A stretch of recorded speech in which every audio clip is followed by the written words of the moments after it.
2 Samuel chapter 24. Again, the anger of the Lord was aroused against Israel, and he moved David against them, saying, "Go number Israel and Judah." So the king said to Joab, the commander of the army who was with him, "Now go throughout all the tribes of Israel, from Dan to Beersheba, and count the people, that I may know the number of the people." And Joab said to the king, "Now may the Lord your God add to the people 100 times more than there are, and may the eyes of the Lord the king see it. But why does my lord the king desire this thing?" Nevertheless, the king's word prevailed against Joab and against the captains of the army.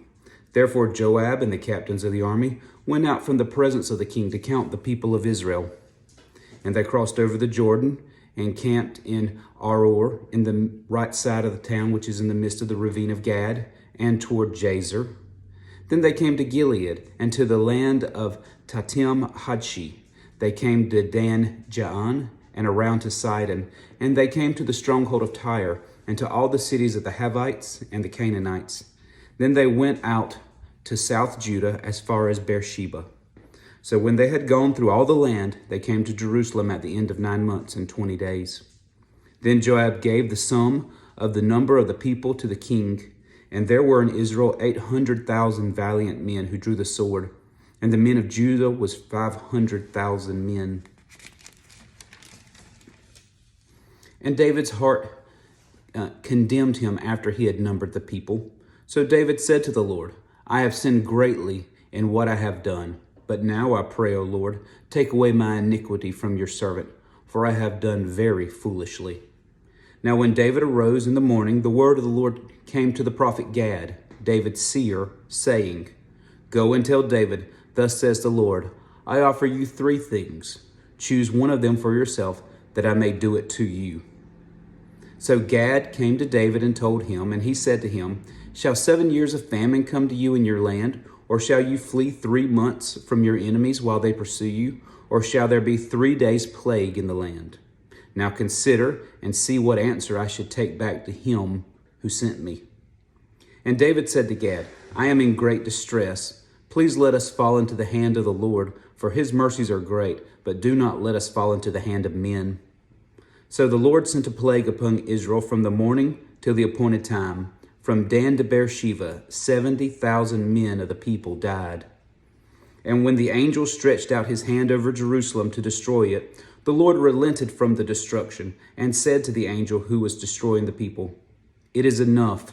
Now restrain your hand." And the angel of the Lord was by the threshing floor of Araunah, the Jebusite. Then David said to the Lord, when he saw the angel who was striking the people, and said, "Surely I have sinned, and I have done wickedly. But these sheep, what have they done? Let your hand, I pray, be against me, and against my father's house." And Gad came that day to David and said to him, "Go up, erect an altar to the Lord on the threshing floor of Araunah the Jebusite." So David, according to the word of Gad, went up as the Lord commanded. Now Araunah looked and saw the king and his servants coming towards him. So Araunah went out and bowed before the king with his face to the ground. Then Araunah said, "Why has my lord the king come to his servant?" And David said, "To buy the threshing floor from you, to build an altar to the Lord, that the plague may be withdrawn from the people." Now Araunah said to David, "Let my lord the king take and offer up whatever seems good to him. Look, here are oxen for burnt offerings and threshing implements, and the yokes of the oxen for wood. All these, O king, Araunah has given to the king." And Araunah said to the king, "May the Lord your God accept you." Then the king said to Araunah, "No, but I will surely buy it from you for a price, nor will I offer burnt offerings to the Lord my God with that which has cost me nothing." So David bought the threshing floor and the ox for 50 shekels of silver. And David built there an altar to the Lord and offered burnt offerings and peace offerings. So the Lord heeded the prayers for the land, and the plague was withdrawn from Israel.